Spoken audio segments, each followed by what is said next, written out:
Hi guys, it's me Missy, I'm back, and today I'm going to be playing some Disco Elysium. When I last left off, I had just found a dead body randomly out on this little island of poor people, and, well, we don't know much about it because we haven't investigated it yet. But I guess with that, let's go. And if I didn't introduce myself, since my brain is not functioning today, I'm Missy. Hi! Okay, let's look at this dude. A man lies on the boardwalk, his limbs bent and neck turned at an unnatural angle. Right next to him is an empty bottle of spirits. In his cramped hand, a chewing gum wrapper. Study the man's clothing. He's wearing mud-caked boots, beige trousers, and an old brown leather jacket with a bright blue lining. There are traces of kebab sauce on his chest. Search his pockets. You find some sunflower seeds and a rain-soaked library card folded into two. His jacket feels sodden and heavy under your hand. Okay. Good. We should take a look at that library card after this is done. I agree.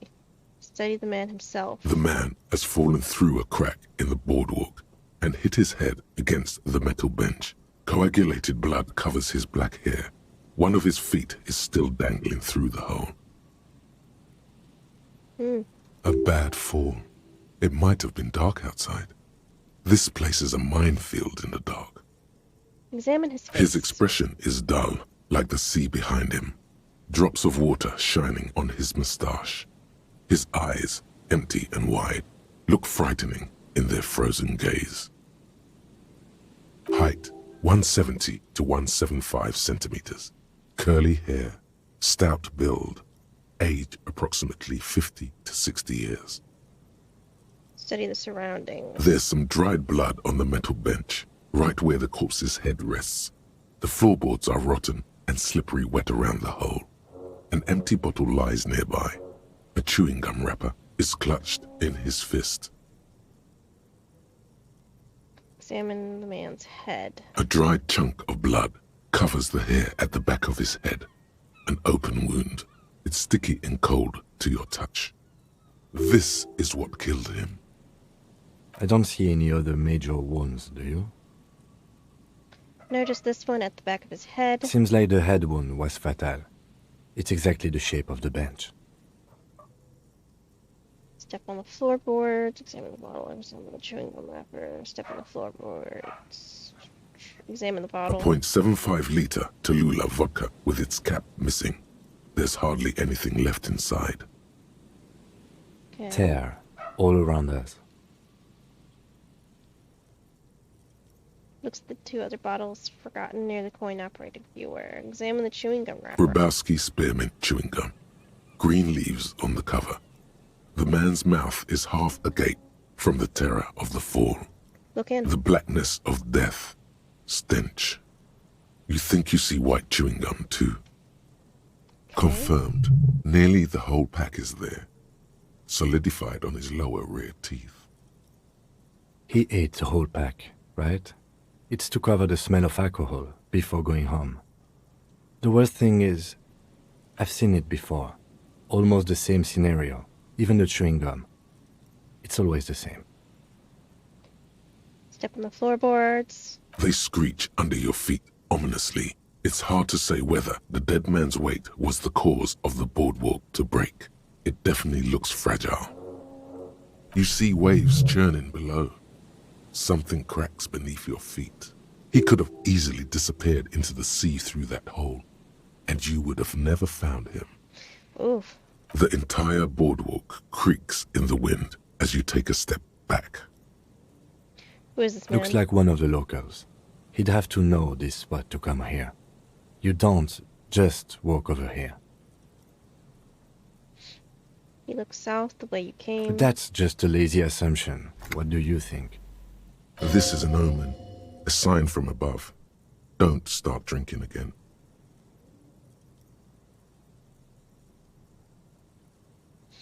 He looks like me. I could have ended up just like him, dead on some empty boardwalk with a bottle next to my corpse. Well, at least you're not married.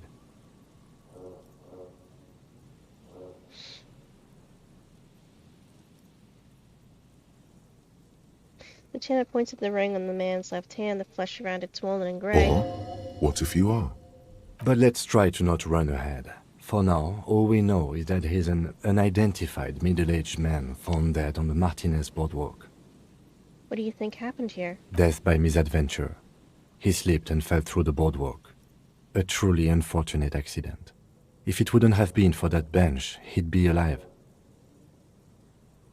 Do you think he was drunk? Pointing at the Oh, bottle? yes.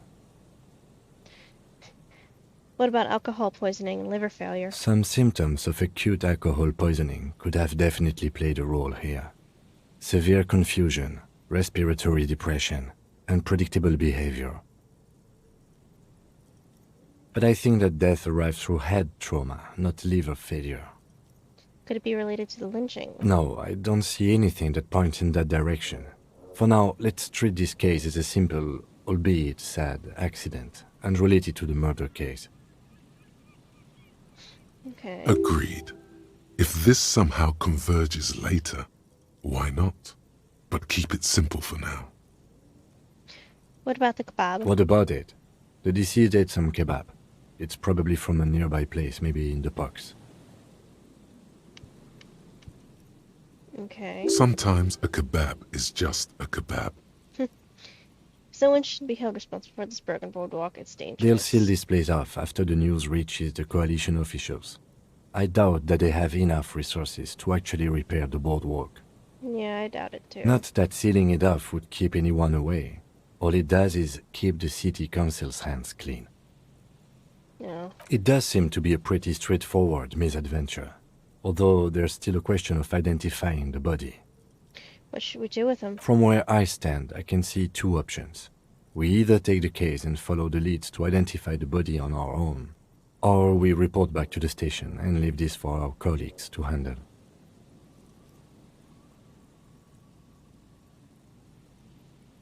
We found him. We should just finish this.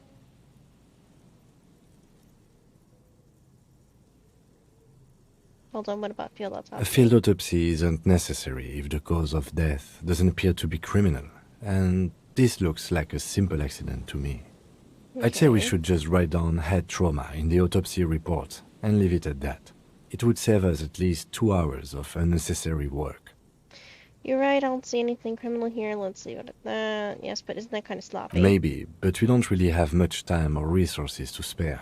The guys at processing will take care of the rest. Okay, we found him. We should finish this. Alright, we should first examine the library card you found. Then we can call the station from my kinema. Let them know we are taking the case. Okay. I have so much stuff. Library card found in the pocket of the dead man on the Martinez boardwalk. It's still slightly damp to the touch. The cover bears the stamp of Jamrock Public Library. The library card Interact. is folded into two and still slightly wet to the touch. The front side reads, Central Jamrock Public Library Card, issued to Billy Mejean, expires July 53. Billy is a unisex name. Could be the deceased or his family member. Look inside. Whoever owns this card is an avid reader. You find a list of books written in blue pencil. Radio thriller. Stand a little less between me and the sun. The last one in the list is The Glinton Curve by M. Theobald. A library stamp indicates that the book has been returned. Most of these titles seem to be in the sci-fi genre. Some thrillers too. Interesting. Look at the backside. If lost, please return the card to the library. Dial 005 02 55211 or visit us at Moreau Street, 78, Jamrock. Good. We should give Okay. them a call from my kinema. See if we can learn anything about Billy Mejean. Okay, cool. That's good.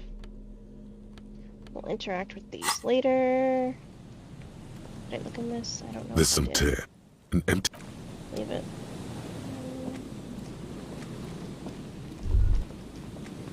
thought.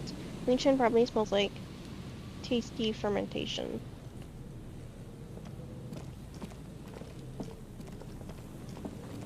Ooh, I found some money. More money for me!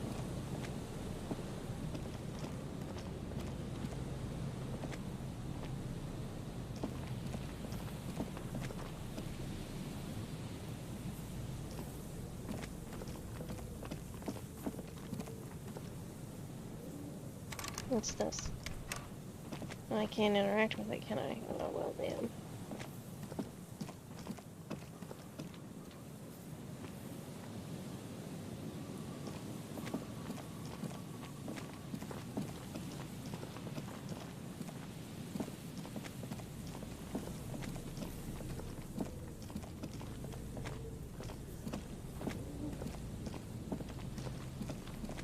This area.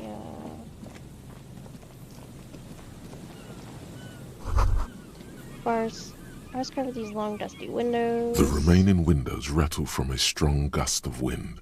They're covered in a thick layer of grime. They must have been like this for 40 years. Try to see inside. Dripping water falls from a high place. All you can see is the shadow of a collapsing staircase. There's rust and corrosion on the bars. They're foaming with it. And a small layer of white salt from the sea. Can you make out what's inside? No. I won't even try. You know, Takes his glasses I had a off. partner once. They called him Eyes, because he had to show me things. It's that bad. Can you still shoot though? Just not finish the thought. Well, I'm sorry, my man.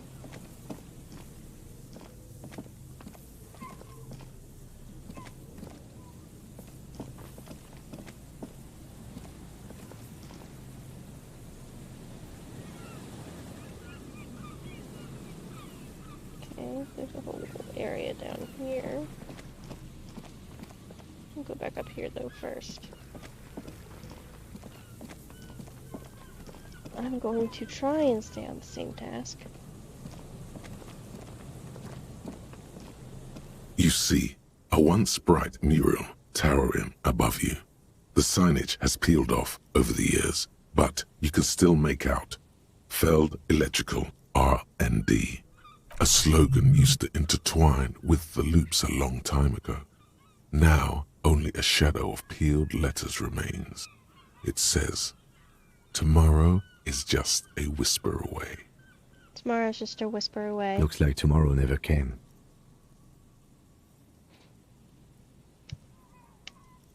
Okay, turn away. Let's talk to these two.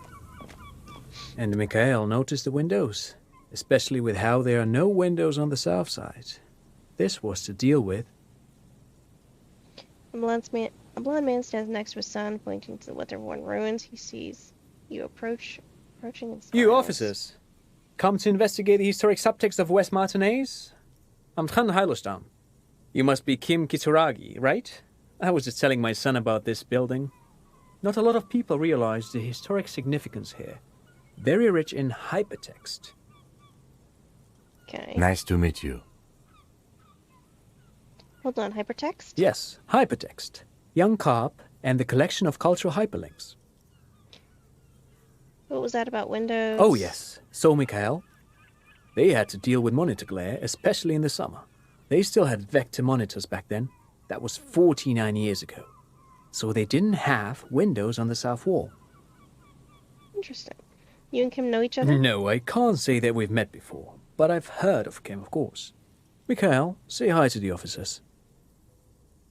Rests his hand on the boy's shoulder. The child stays hidden behind the hem of his father's coat, clutching his worm-themed coloring book. Mikhail's a little tired today. We spent all night trying to run Orbis on his radio computer. Have you heard of it? It's a programming language used in Grad. Quite tricky, but he wanted to play this Grad-made adventure program. We've been getting really into worms lately. Cool. The man speaks in the artificial cadence of a professor, or someone who's been on too many radio shows. Yeah, I But I agree. assume you're not here for giant worms when there are so many real things to see. Just as I was telling Mikhail before, this is where the coalition landed in '08. We could be standing on what is the most interesting landmark in Revachol West. This man is your half-brother. You feel it. But why? Well, get a load of this guy. He really enjoys his trivia. The Orbis programming language was named after its inventor, Victor Orbis, a cybernetician from Grad. They run Vox in the Occidental countries.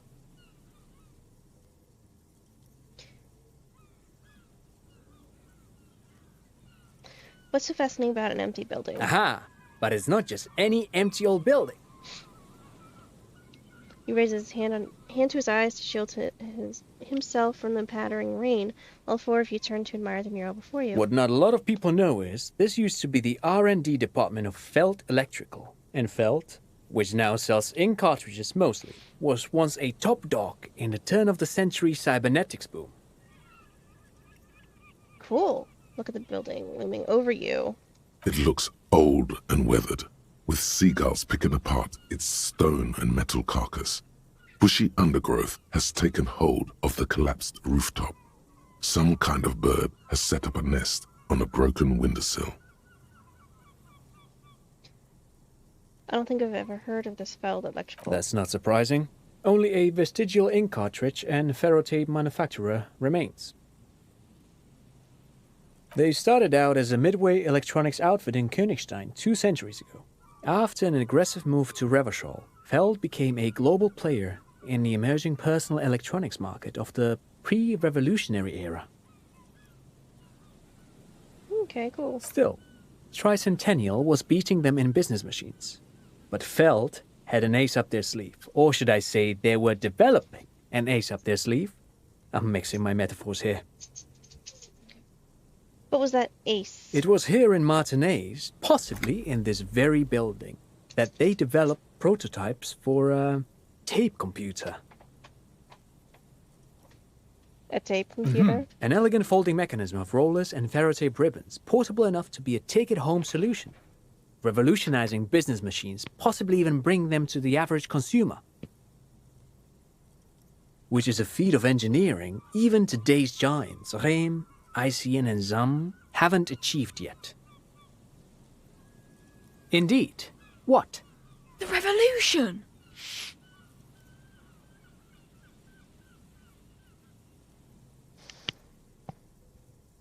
The picture of the kid is cute.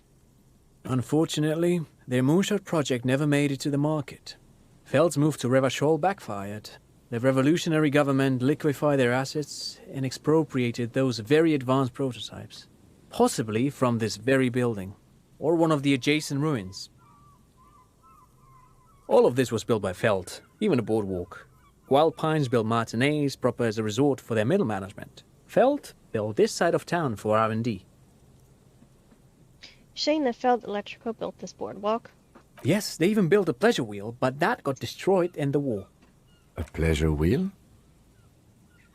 Lieutenant looks wistfully at the horizon as if picturing gondolas rising to the sky. Yes, to lure in their star engineers. This part of Martinez was nothing but reeds before Feld arrived. They had to make the prospect of living here attractive. It was supposed to become a global center for innovation in cybernetics. But history had other plans. What happened to the engineers, the company people? Oh, I'm afraid it didn't end well for the boys. But this story is a bit too dark for little Mikhail here. Now, if you were to ask about tape computers... Wait, is he saying that we should just bypass the excesses of the revolution?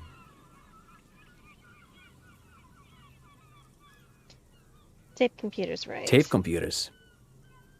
What did the revolutionaries do with those advanced tape computers? They used them for military communications, but also to write and send out press releases, the most notorious example being Le Décret de Mars. He says while his son looks up, idly chewing on the corner of his worm-themed coloring book. Cute little kid. What was that? What's the Mars Decree? I mean the radio transmission sent out to news agencies and world governments by the newly created Commune of Revachol on the 7th of March in the year 02. A short-lived legislative foundation for a short-lived utopia. It's a beautiful piece of text, actually. A singer-songwriter I know, Charette, called it a love poem to River Shawl on her political concept album, Bombessier dans le Lind. You should read it. Every local library in River Shawl stocks a copy of the decree. I tried to get Mikhail to memorize it. Tried to. Someone was much too interested in worms to be paying any attention. The kid takes a peek at the green and silver worm on the cover of the book, already forgetting about this part of the discussion. How did those tape computers work? Did they work like radio computers? Actually, no one knows. No one even knows what a computer made entirely of tape would look like. But word has it, they were very elegant, exquisite, alien-looking turn-of-the-century hardware. Buckle up. 10 years ago, I did a little freelancing, I guess you could say. I was a special consultant for an exhibition at the Womty Dumpty Dum Center in Vredefort, Oranje. It raised the same questions, and we had lengthy discussions with Paul Ockerman, who was head curator at the time. This was before the twins Keith and Guy Jews joined the team, trying to... Wait, did he just say Wumpty Dumpty Dum Center? Yes. He did it. He said Wumpty Dumpty Dum Center, like it's the most natural thing in the world. What the hell is a Wumpty Dumpty Dum Center? And who the hell are Keith and Guy Juiced?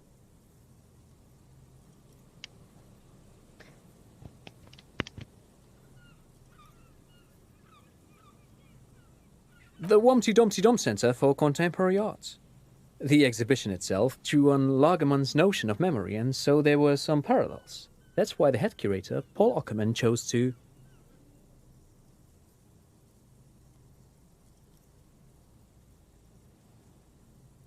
In fact, I'm not. The Womty Dumpty Dum Center is a place you can visit if you're ever in Vredefort and are ever in the market for an exhibition space / contemporary art research center.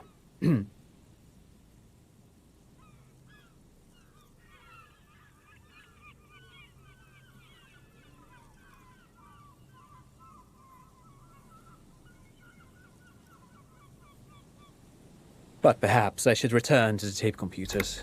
As I was saying, the device itself was very elegant, fragile even. One could write directly on the tape using a special chemical solution. The machine would then analyze the handwriting, perform operations, and project output onto a white screen. It was a beautiful, delicate thing.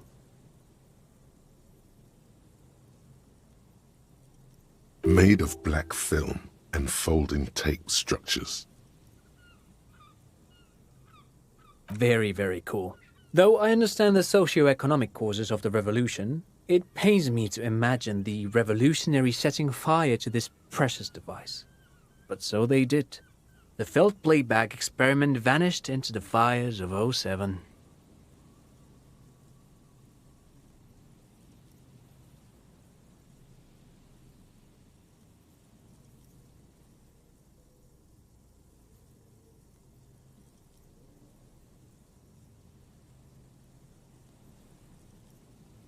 Yes, the official name of the prototype. Some sources report it as the Felt Playback Experience, but those are incorrect.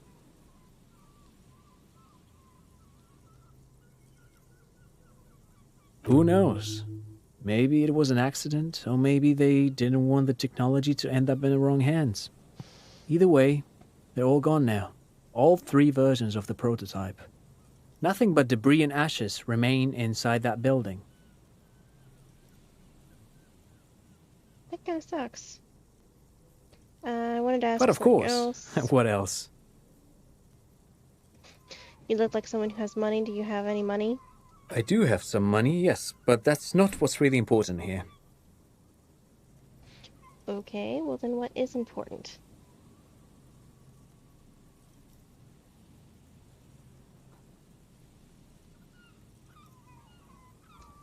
No, I mean, come on. You need the money. If it's not a thing, he can give you some.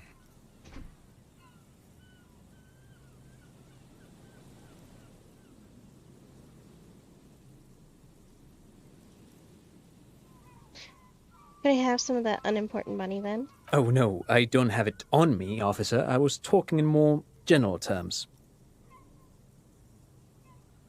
Okay.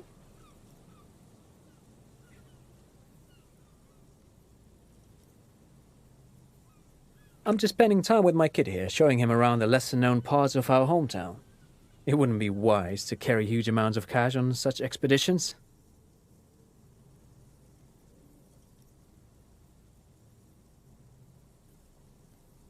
Not that he would have to worry about being robbed. He looks surprisingly buff. Does he work out?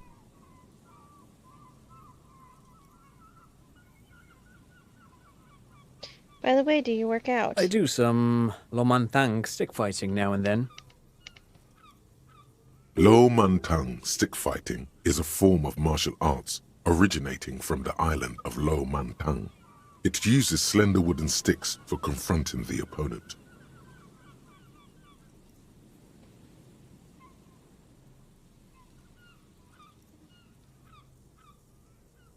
Form of martial arts from... Actually, a great many cultures have their own version of stick fighting, such as the sacred Mabolo tradition of the Harli people.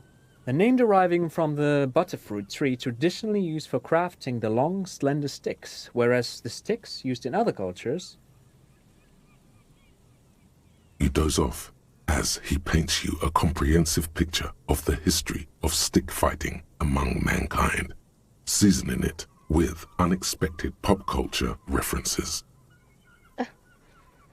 Man, he's good at speaking. People must love him.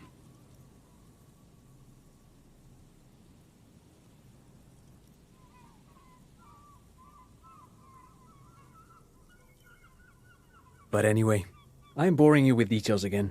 You were saying? I don't really remember what I was saying. Then I guess everything got said, right? The drizzle. It never seems to stop, does it?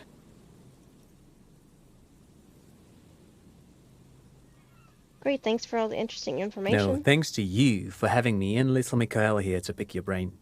A very interesting conversation indeed. Pick your brain? If anything, this was rather one-sided. He did the talking. Whatever. Well, Rhetoric was a little bit mad at that, but whatever. More money, I need that. Another power box, it charges nothing now, it's empty. Fence blocks path, no way on from here. Oh damn, I can't open these. No. Let's go down here. Is that the guy I've been looking for? The the cryptozoologist dude? Well, I hope he's alive. He looks alive. I can't wait to tell his poor wheelchair-bound wife that he's alive, if it's him, and not something else, or someone else, or, you know. We'll go over there in a little bit. I want to look around more. Because as you know, that's my favorite thing. Okay, let's look at this. Boathouse is shoddily constructed. A strong breeze might blow it over. Okay.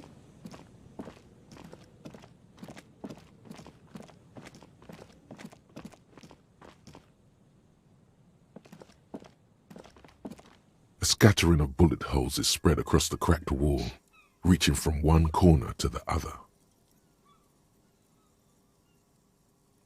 Visual calculus. Why this many bullet holes? A row of ghostly shades stand facing the wall.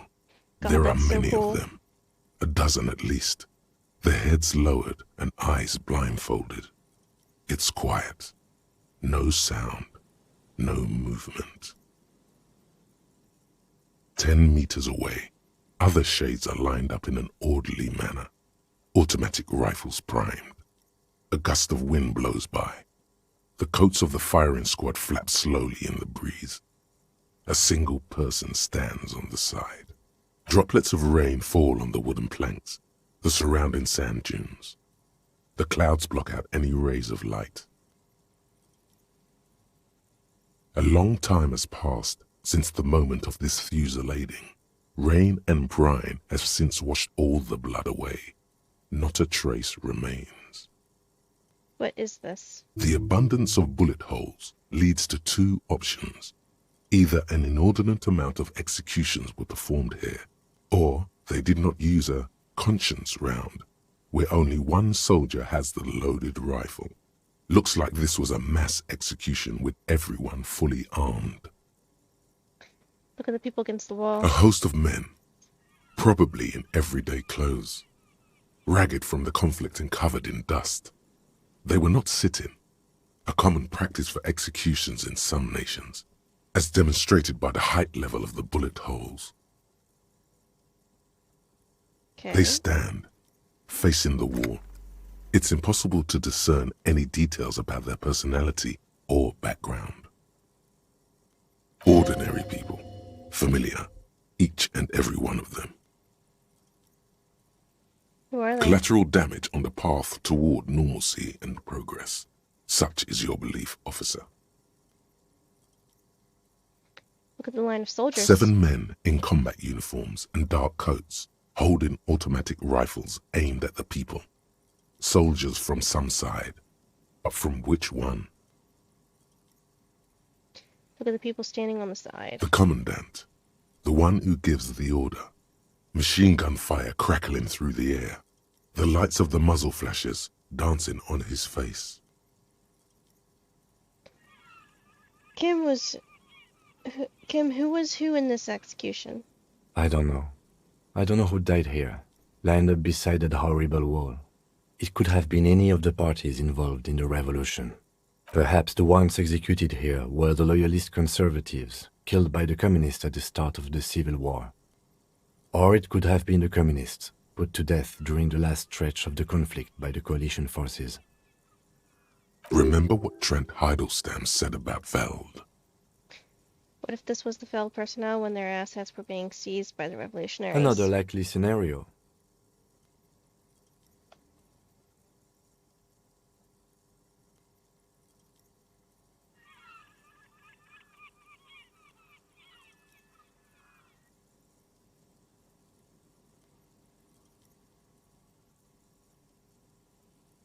Or maybe...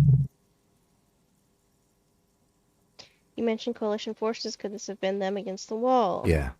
It's very unlikely the coalition forces were the ones who died here. They were always the last ones against the wall. To be honest, if a coalition member was anyone in this situation, it was a commandant, the superior giving the orders. Okay. A cold sea wind blows away the figures.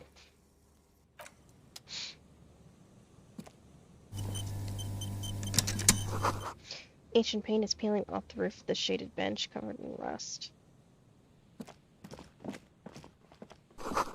Sign says Entree in Tridite. Old ticket taker booth no longer in operation. People pay money to park here. No one would pay. No one would pay now. Yeah, I don't think they would.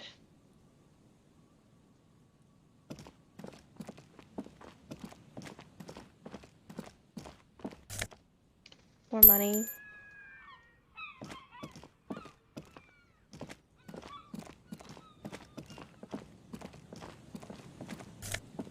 What's this? People? Watch our perception.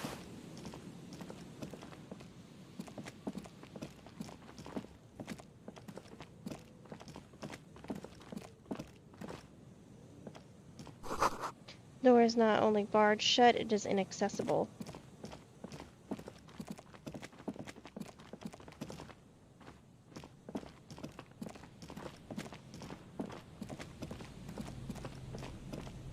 What's this?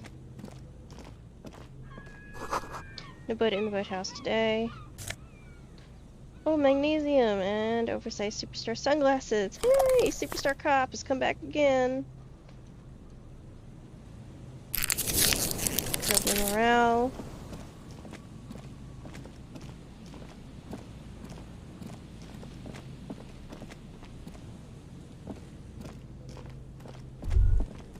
That patch of reeds over there, it's a great place to hide something. Kind of out of the way, being so close to the water. What is this about? Nothing. Just a hunch. The hunch passes, leaving you there, by the old boy bobbing in the water. Time to go.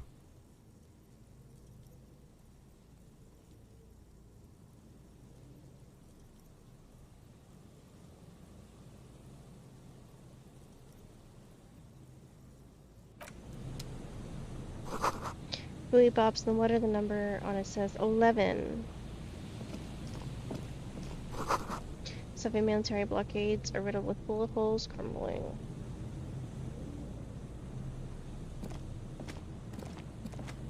Lots of people out here. Just in the old days. These soggy logs smell of ignition fluid. Still, they won't light up. Hello, I'm Gary. How do you do, officer? Yellow man. I mean, officer. The lieutenant Lovely. raises his eyebrows slightly and takes out his notebook. Yellow man. Interesting. This is something to ask him about, after a little probing first. Okay. I'm just waiting for my friend Morel to finish up with his insect traps so we can return to civilization. Not a lover of the great outdoors? I like nature, just not this bloody coast. It's mostly drunks and degenerates that come here.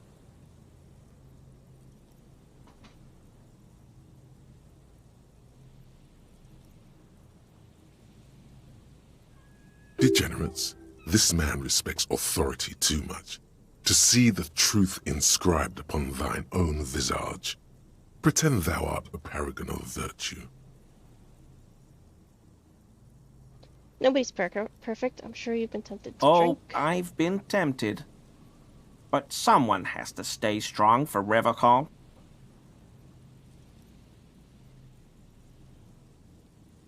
His gaze shifts to the pile of soggy logs at his feet. He pronounces Revocol with a hard K, unlike other people. You said Revocol? I like to pronounce it the hard way. The old way. The Vespertine way. Okay. The stupid way. He winks at you, trying to relay some hidden message, inviting you to mispronounce it too, perhaps. It's odd. Yeah, I'd say it's odd. It's a secret rite. A very fringe nationalist handshake, probably.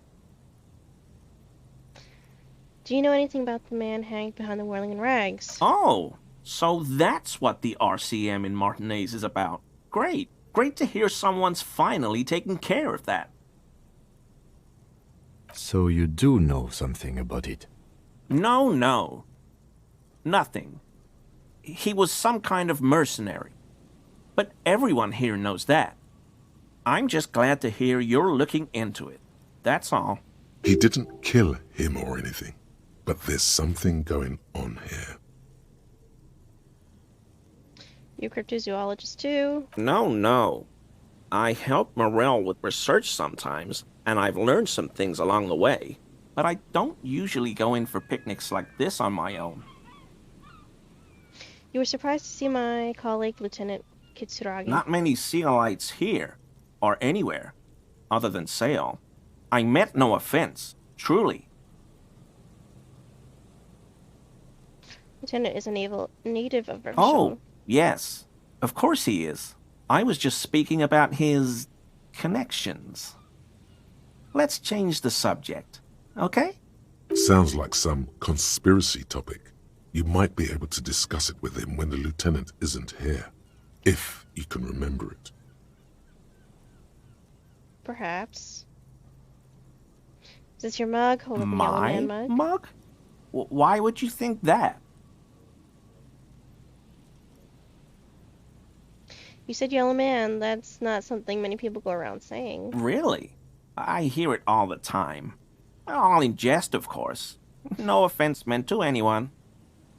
Still seems suspicious. Did I mention the mug was found at the scene of lynching? Okay, I admit it. I threw the mug away in the trash container behind the hostel. I know I shouldn't have, and I am very sorry, officer. Wow. You're not going to find me, Are you?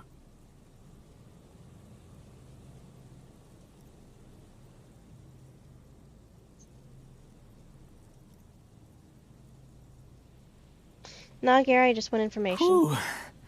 Thank you. You won't regret this. I won't use another man's property to dump my garbage ever again. I don't know what got into me, really. Work has been stressful lately. Damn Koiko's price dumping us out of competition. What did you do, Gary? Nothing. Nothing.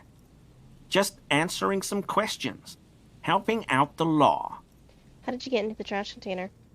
I know a guy who works with the trash collection services. CS Municipal. He gave me a master key for the trash containers of Martinez. Why would you need to get into So I everyone's can trash? use the Whirling's trash compactor to store my own stuff. Garbage disposal is expensive as hell. The damn Hemians run it like a mob. I'm sorry, okay? I thought I could cut costs. I shouldn't have. I shouldn't have disgraced myself. Disgraced? No need for the histrionic, sir. It was, after all, just a trash container. He studies his reaction. Gary doesn't answer. Gary, did you put the clothes on? Put the clothes of the murder victim man who was hanging behind the whirling rags in the trash container. Officer, please. Let me explain. It's not like that. Do. I was only cleaning up. I live right across the yard from where he was hanged, and I saw him stripped naked. All the clothes lying around in the yard, smelling. People are animals, you know? Okay, then what happened? Then I came out to clean up the rags, because no one else would. I put them into the Whirling's trash, along with a broken mug, admittedly. Okay. I was coming to throw the mug away, and, well, I threw the mug there and the clothes too. Right. It was just civic duty. Exactly. That's exactly what it was. Civic duty. As he shifts uncomfortably, a series of clicks, like the clinking of glass beads against one another as they roll across a hardwood floor. You've heard this sound before. But What's that where? strange sound? What sound?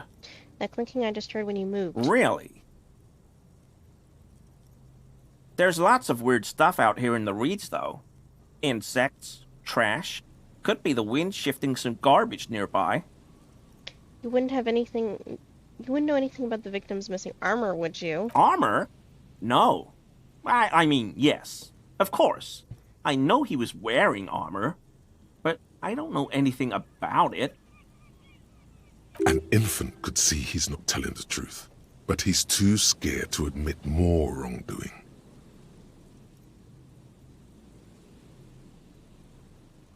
Let's move on for now. I hope I could help your investigation. In my small way. I need composure. I need more composure. Okay.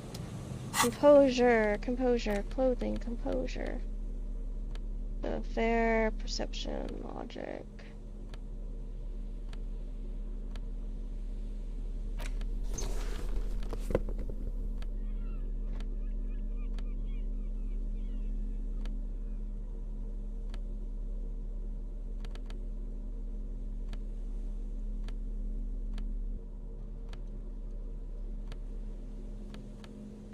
I have nothing else right now for composure, so this might have to wait, or I can try it and maybe get lucky. Let's Always a pleasure. I mean, officers.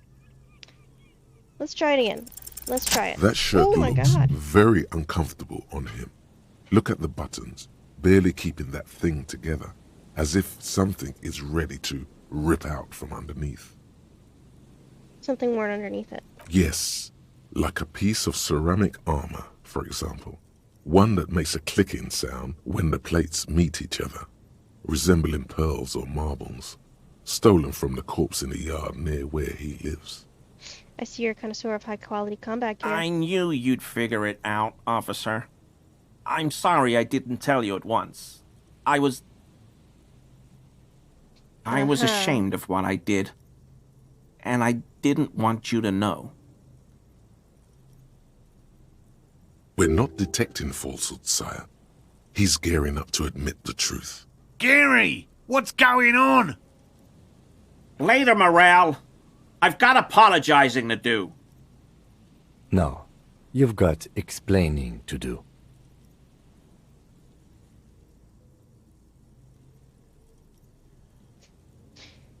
Why did you really put those clothes in the trash? Everyone was picking those pieces off him, and I was watching them do it. And they'd scattered his clothes all over the yard. Everything was smelling. So I went there to take out the trash and started cleaning up. All those rags on the ground, him swinging up there, and I had a lapse of honor, sir. I thought, he's a foreigner. They all say he wasn't from here. Only the cuirass was left, so I stripped it off him. It was early in the morning. No one saw me. I took it with me. It was a mistake. Had I known it'd give you guys trouble, I wouldn't have... Fuck. We're detecting sincere contrition here, sire. He's not trying to flatter anyone. It's okay. It was a loose end, and you are tying it up now. I'm so fucking sorry I called you Yellow Man. Sealite officers commanded the suzerain's navy. Most of them sided with the king when...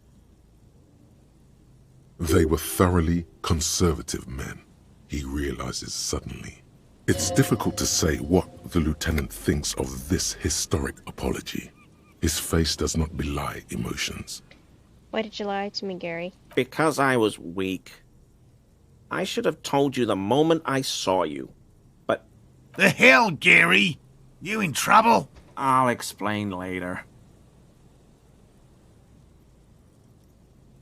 Give me the He armor sighs now. again, hangs his head, and unbuttons his shirt fully. A cuirass that matches the dead man's boots comes into view. Soon it is in your hands, smelling of his sweat. But so light to hold, like a bag of cotton. Do you know who killed the hanged man? I always thought it was the Union. Some Union hardasses. Lynched him because of the strike. But almost everyone in town knows that. I wish I could tell you more. This is all he knows. Are we done here, Gary? Yes, absolutely. I will never do anything like this again. I completed a task! Yay! Now to complete another one.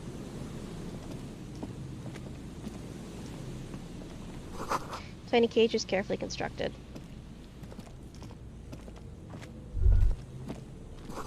It's almost impossible to get a fire going near the ocean. Here we go. Nice and easy. No way out, little guys. Not out of this gem. There's a cylinder on the ground in which the man is arranging some netting.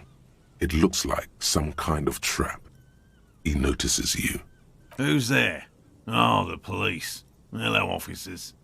His self-conscious enthusiasm renders his movements ungainly. He looks like your understanding of a scientist. You must be this dude, the To what do I cryptozoologist. owe the pleasure? That's sarcasm. He takes no pleasure from your appearance. Your wife sent me. She's been really worried about you and is waiting for you to get back. Of course. Thank you for passing along the message. That damn water lock is broken, and we can't go all the way around the 881. The 881 is a raised motorway that separates Martinez from Jamrock. The labyrinth of streets underneath it makes it difficult to pass, not like walking over a nice water lock.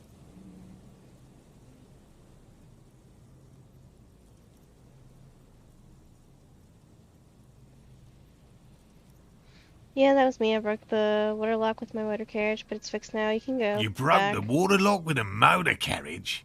But there was a billboard in the canal. Not a vehicle. It said Samaran Butter. No, see, I jumped over the canal in my motor carriage, straying through the Samaran butter sign, which fell into the canal, blocking the gates. I used the pawn shop as a launch ramp Why? because I needed to drive into the ocean. Because I'm insane. It was an experiment to gauge the... I'm sorry, I don't know. Did he say we can go back now? Yes, Gary. We can go soon. If you see Lena, tell her I won't be long. Sir, your wife is waiting for you. I just have to do one more round. See if the phasmid has taken the bait. Then we're going. Tell me about this phasmid you're looking for.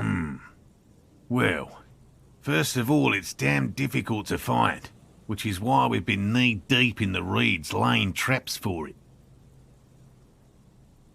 What makes it so difficult to find? Good question.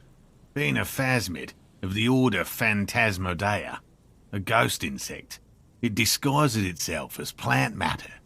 In this case, the reeds. Awful lot of reeds around, aren't there? And I suspect it may have also developed other specialised techniques to protect itself from predators, or scientists, in our present case. What sort of specialized techniques is the phasmid using to hide itself? It's my hypothesis that it has evolved certain electrochemical defences that allow it to interfere with animal perception, impeding pattern recognition, confusing the visual cortex.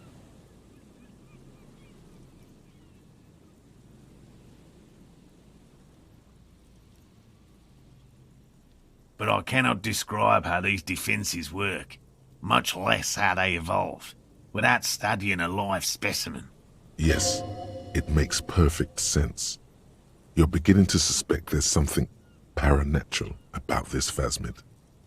How big is this phasmid? I'm expecting it to be quite giant. One known species of phasmid, called the Megaphasmodea zoensis, is about the size of a grown man's forearm. So, He leaves the conclusion up to you. Why are you so interested in this stick bug? It doesn't seem to be as colorful as some of the other cryptids I've heard about. typical rookie assumption. Insects are much more sophisticated creatures than those unversed in zoology give them credit for.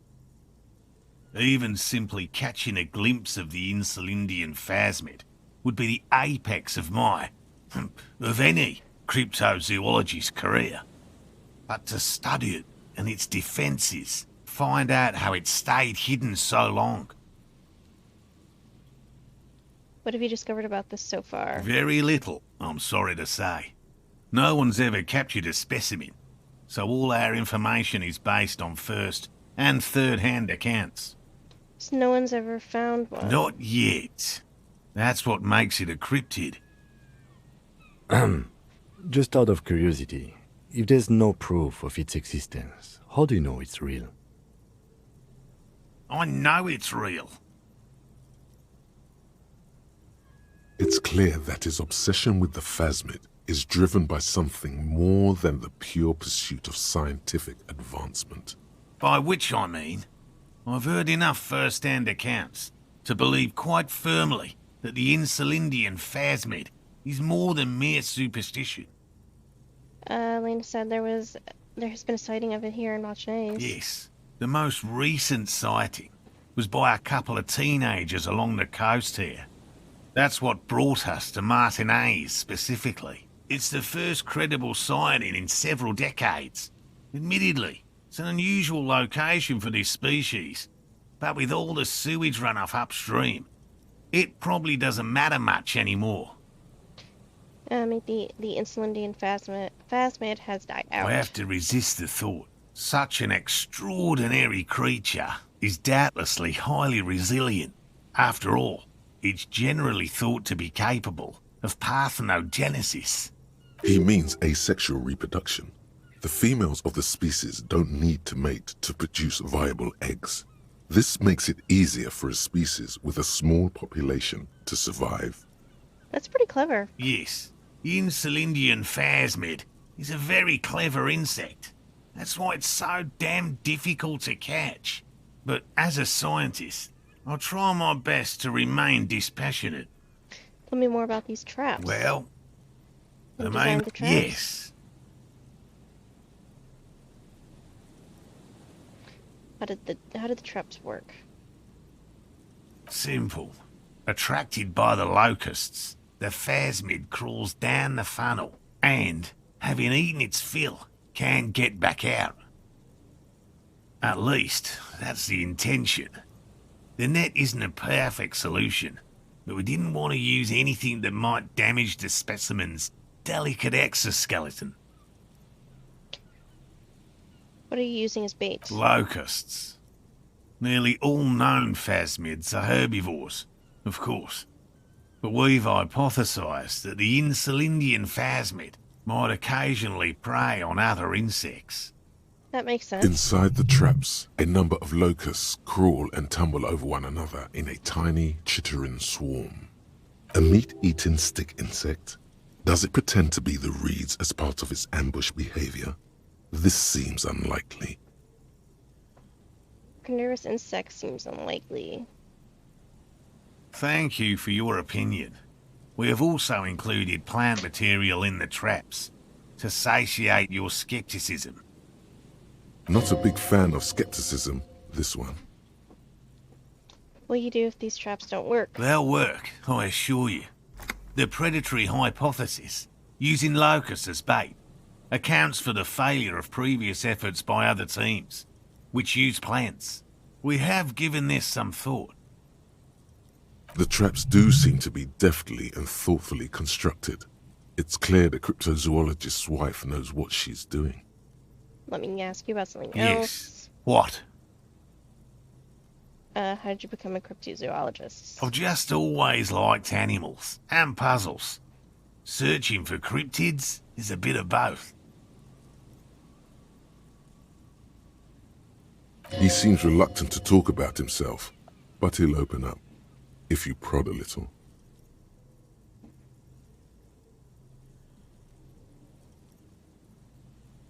So you're living your childhood dream out here? It's not child's play, just because I have to traipse through the mud every so often.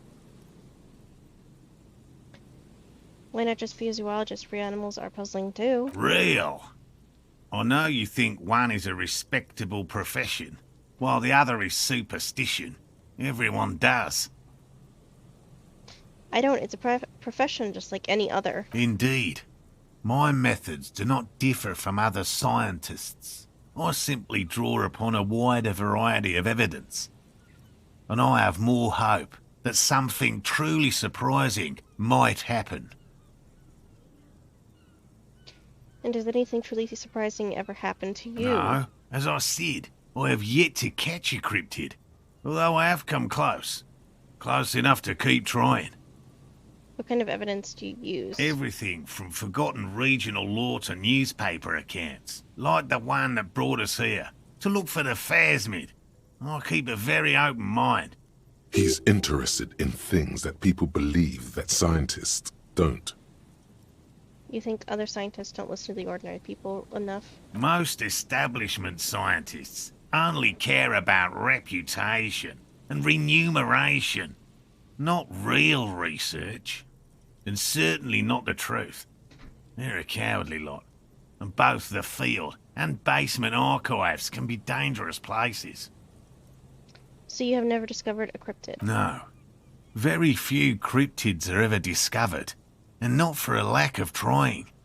To stay hidden is a cryptid's primary quality. It's even in the name, cryptid. So how many cryptids have been found? Of the list of cryptids kept by the Cryptozoological Society of Chemnee, which is 4,082 items long, about 2,000 have been confirmed as hoaxes. That sucks. 2 are categorized as confirmed discoveries. The rest are in differing stages of discovery, refutation, and data collection. Only two have proven to be real? Yes. The Chateauquan forest pygmy, who turned out to be an extinct species of primate, and a cave salamander from Yugograd, who is, honestly, quite unremarkable. It's in a zoo somewhere. We cryptozoologists are brutally honest with ourselves, more so even than the public. With cryptids, most cryptids are hoaxes or they are never found. That does not mean we should stop searching.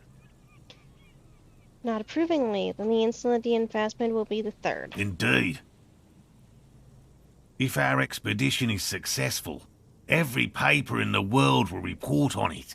From Revachol to Dushantu. It will be a zoological miracle. He has clearly done his math on this. There is no surprising him or swaying his opinion. Thanks for explaining now about something Yes? else. Did you know Gary was hiding the armor? Hell no. I had no idea. And I'm still cross with him, to be honest. It's not like him.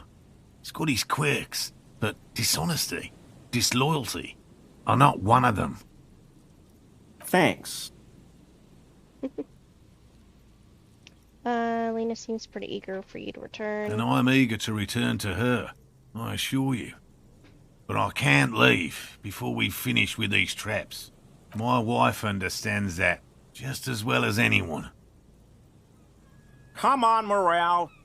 We've been soaking out here for days. It's time to go back. And leave the traps? Absolutely not. I won't let Lena down. Come on, she wants us back. I'm soaked up to my nuts over here. We'll both catch reed crabs if we don't dry out soon.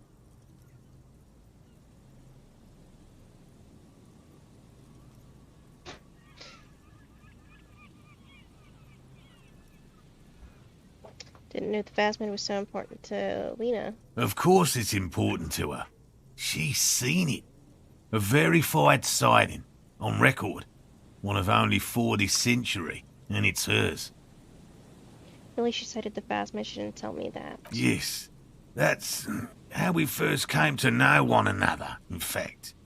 But that's her story to tell, not mine. Needless to say, you must ask her about the mysterious Phasmid. Suffice to say, it's long been our dream to find proof of the Insulindian Phasmid together. I can't abandon course now. Maybe you could go back to the whirling, warm up, come back to check on the traps later. No. The traps need to be monitored on a regular schedule. What would we do if the Phasmid were to starve while we were sipping tea at the hostel? He's dead set on this.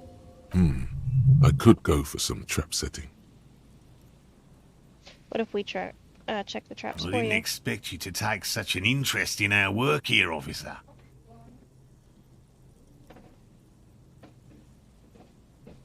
Cryptozoology and detectives' work are very similar. Yes, indeed. Both require a great deal of research, attention to detail, and, above all, persistence. Where are these traps? There are 4 in total. One is to the south, on this little peninsula, by the boathouses there. It's very near. Another we set in Land's End, to the northeast. It's behind a small sand dune there, on your way to the old radio tower, after the church. The third is set near the canal, where you crossed, by a concrete slab. A big thicket of reeds going up the slope, and among them... You should check at least one of those before returning to this one, since I just said it. This one's more of a technicality, but still, better safe and stupid than... That seemed like a lot. Do we really have time for this extracurricular venture? What, aren't you having fun? Even relative to examining a week-old corpse, I'm not sure mucking about in the reeds qualifies as fun. But have it your way, detective. If you think it's important, you have been right before. What do I do if there's a Phasmid in one of the traps? Bring it to me at once. Just make sure the trap is closed tight. He's not comfortable with the possibility that you'll claim the find, but he's lying about this even to himself. What if I encounter the Phasmid in the wild? That's highly unlikely, officer. But in the event you do, I'll spray you with a pheromone mixture I developed. It's made of musk and research chemicals. The pheromone should attract the insect to you, or at least prevent it from bolting at the sight of you. It's quite potent. Will last you about a week. Lay it on me.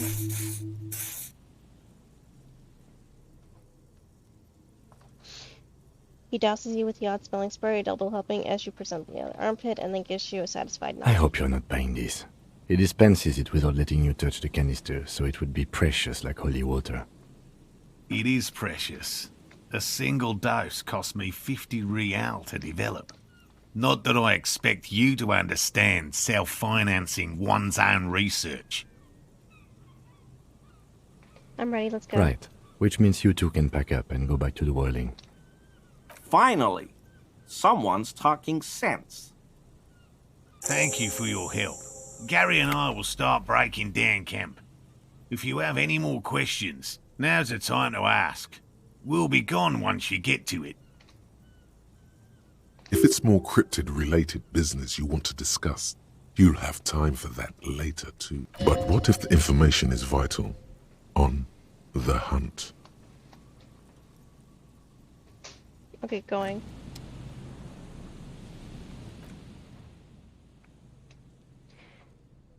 Okay guys, I'm going to end the stream here. I hope you enjoyed the stream. I had a lot of fun. If you want to see previous streams that I've